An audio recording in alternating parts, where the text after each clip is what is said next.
ভেটকি মাছ পড়ছে, ভেটকি মাছ। তো বন্ধুরা আমরা চলেছি জালের দিকে, আর জল এখানে একটু বাড়া, বুঝতেই পারছেন।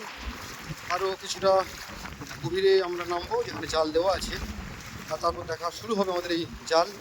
দেখবো আমরা জাল থেকে কী কী মাছ পাই বন্ধুরা। আর দেখুন কি অপূর্ব ঢেউ চলছে। আমরা চলেছি তিনজনে আপুর জাল দেখতে।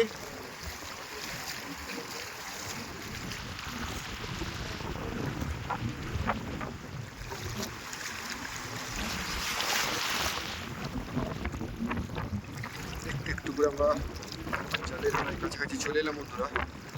প্রচণ্ড স্রোত আছে জলে, ঢেউ চলছে আর হাওয়াও বইছে।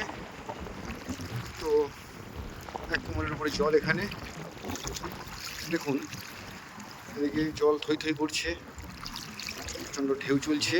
আর আমরা অবশেষে এসে দাঁড়ালাম ঠিক জালের কাছে। চলে এসেছি আমরা এই তিনজন। শঙ্কর আছে, শঙ্করের সাথে শঙ্করের গৃহিণীও চলে এসছে। আর দেখবো কি মাছ এরা পায় আজ। জলের প্রচণ্ড স্রোত, আর এই স্রোতে কিন্তু জাল ও দেখুন কীভাবে ঢেউ চলছে।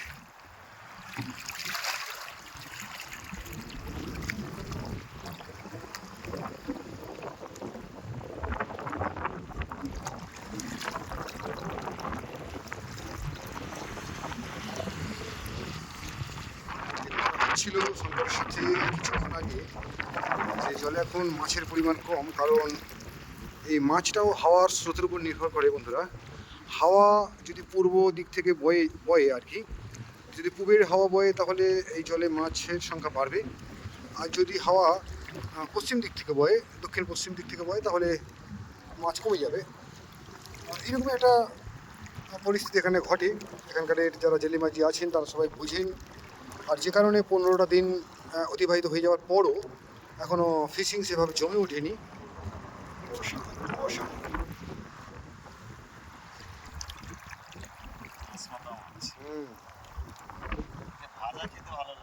ভাজা খেতে ভালো লাগে, তাই তো?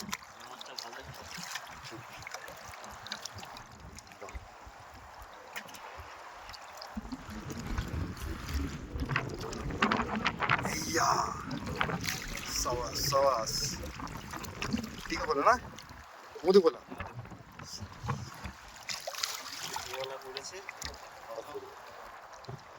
টাটকা আছে।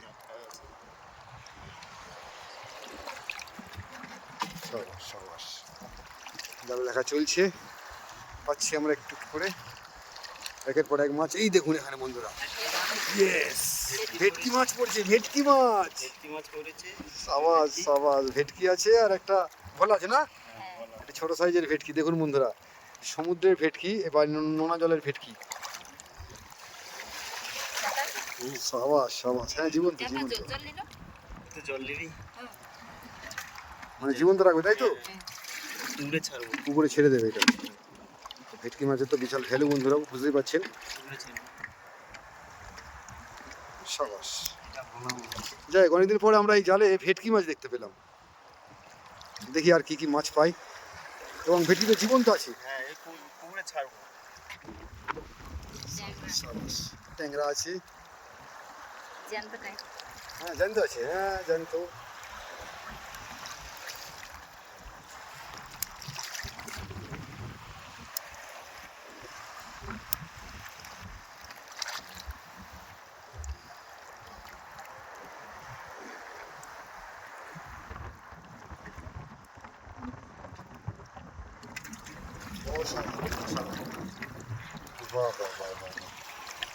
দেখা চলছে, আমরা পাচ্ছি একের পর এক মাছ, জীবন্ত মাছ আছে, মৃত মাছ আছে। যাই হোক, তো আশা করছি এই নিম্নচাপের ওয়েদারে আমরা বেশ কিছু মাছ পাবো আজ।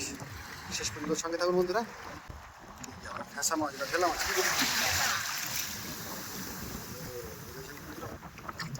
রাখা খুব চাপ, কিন্তু প্রচণ্ড ঢেউ এসে মারছে মাঝে মধ্যে। আর ক্যামেরা যদি একটু সমস্যা করে, একটু যদি পড়ে যায়, গেল।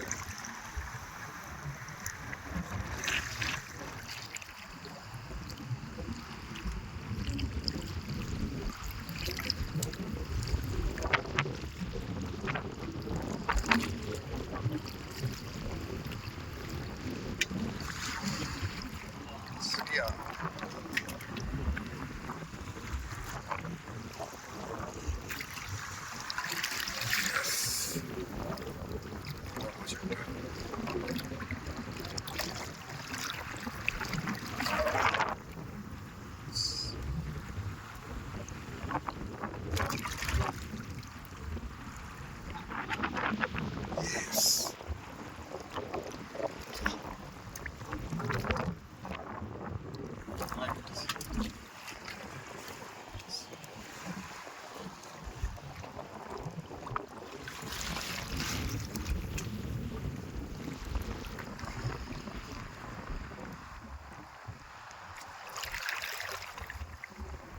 একটু একটু করে মাছ উঠছে আমাদের এই জাল থেকে বন্ধুরা।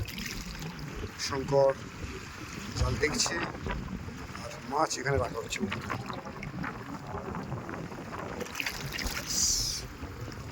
বড় ভোলা মাছ।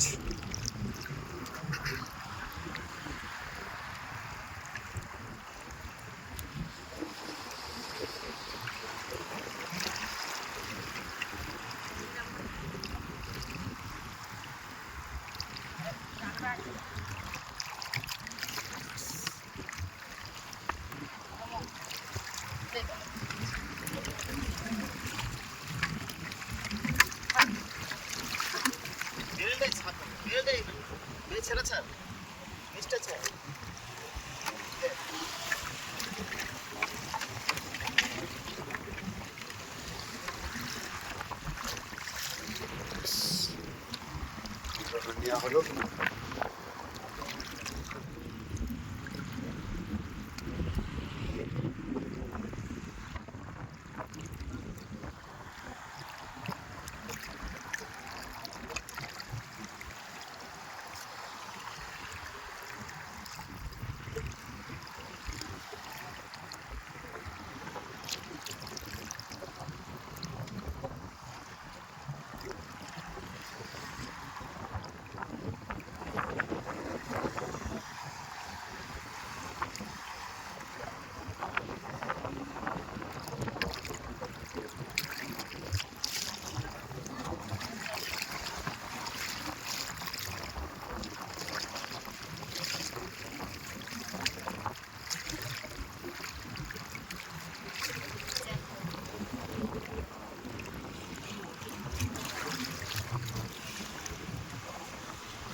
ঢেউ মারছে।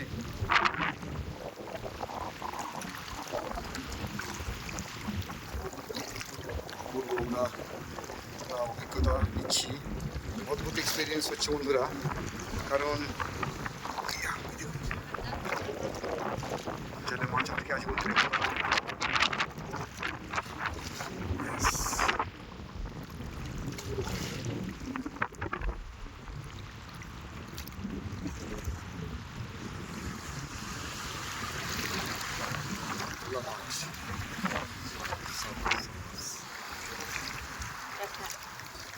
বাহ, রাম ফেসা ভাজা খেতে ভালো লাগে না?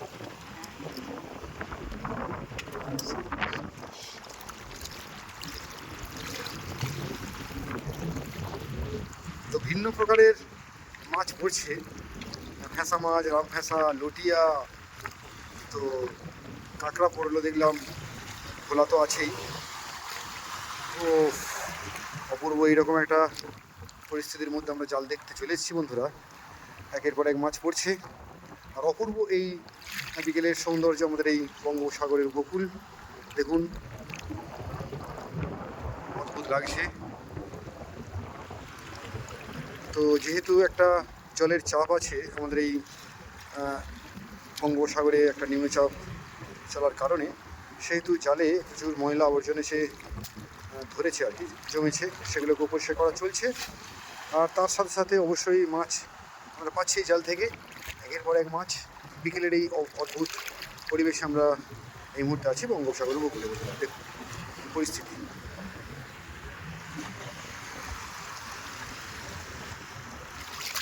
তো শুধু মাছ দেখা নয় বা মাছ পাওয়া নয়, এই এই পরিবেশটাকে উপভোগ করার জন্যই কিন্তু চলে আসা, জলে নেমে পড়া এবং এই যে সৌন্দর্য, এই যে অভিজ্ঞতা, সত্যি এটা নেওয়ার মতো। তো প্রচুর মানুষ আছেন যারা এই ফিশিং দেখতে ভালোবাসেন, যারা নদীতে আসতে ভালোবাসেন, তাদেরকে আমি জানাচ্ছি যে আপনারা তাহলে চলে আসতে পারেন মৌসুমী দ্বীপে। এখন মাছের সিজন চলছে, আর এই সিজনে অবশ্যই আপনারা কিন্তু কারো না কারোর সাথে অবশ্যই এই ফিশিং আসার সুযোগ পেয়ে যাবেন।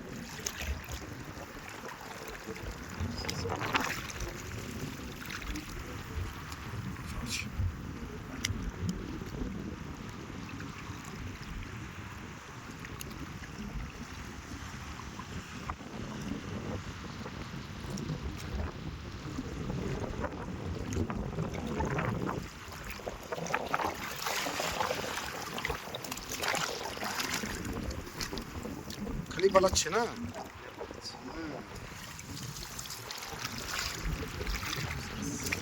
শেষ এই জাল। চলো আমরা পরে চলে